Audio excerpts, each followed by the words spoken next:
Hi, I'm Dana, and welcome to this week's question. It comes from Anne, and she writes, my son Kurt is almost 3 years old and doesn't like to sleep. He never falls asleep before 3 a.m. and gets up around 1 p.m. He often takes a nap about 6 p.m., but refuses to sleep in his bed. He usually falls asleep either in our bed or on the couch, and then I transfer him to his bed, but then he wakes up every few hours and comes into bed with us. Do you think he has his days and nights mixed up? And do I need to get a single bed in his own room? Any advice would be great. Well, and you can be sure that I have plenty of advice on this one. First of all, going to bed at 3 a.m., I'm not going to like that. I'm a huge fan of an early bedtime, as many of you know. So I don't know if you work shift work or maybe you're rock stars. I don't know, but a 3 a.m. bedtime is just not going to work for the long term for Kurt. So we're going to back that right up.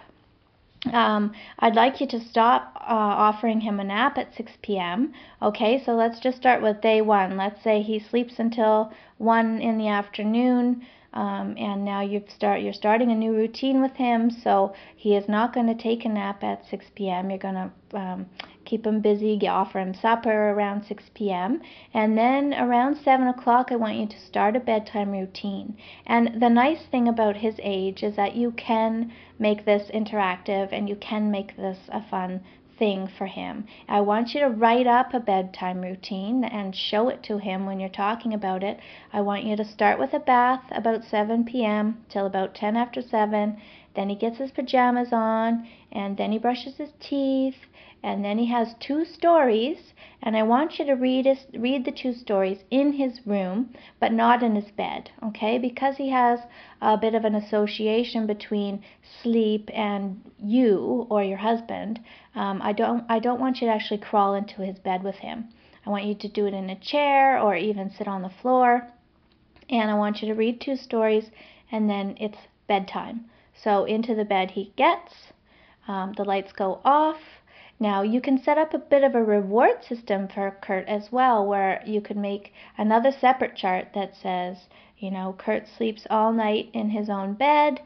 In the morning he receives a Hot Wheel or a sticker or a Smartie. I mean, the reward doesn't have to be huge, but it needs to be, somewhat rewarding to your son.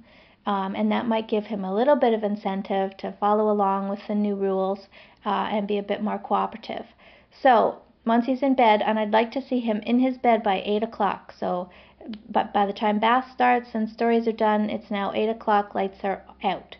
Now, if he has a really hard time being on his own, which it sounds like he does because he uses the couch or he gets into bed with you guys, I think the stay in the room method is probably best for him. And that would involve you or your husband or alternating nights of sitting in a chair beside the bed. Do not lay down with him.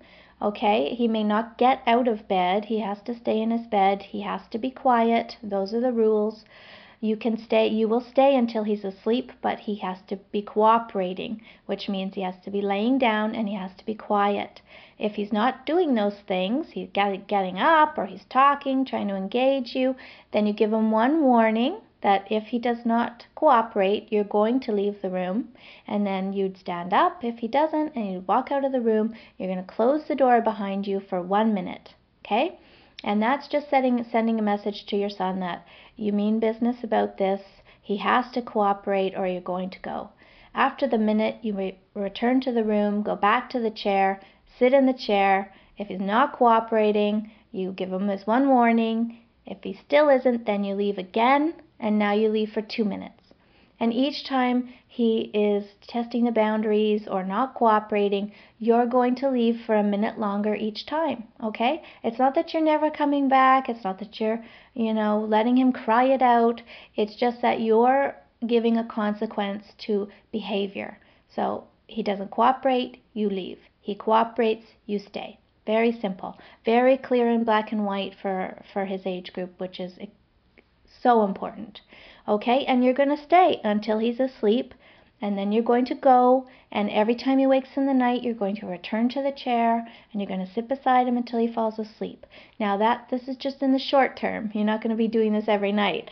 You're going to move away every 3 days. So you were by the bed, you're going to move to the middle of the room, you're going to move to the door, and in the Sleep Sense program, there's a specific chapter for toddlers, and you might need to do a few extra steps on the way out of the door, but eventually we're going to teach him to go to sleep on his own, to stay in his bed, and to go to bed at a decent hour.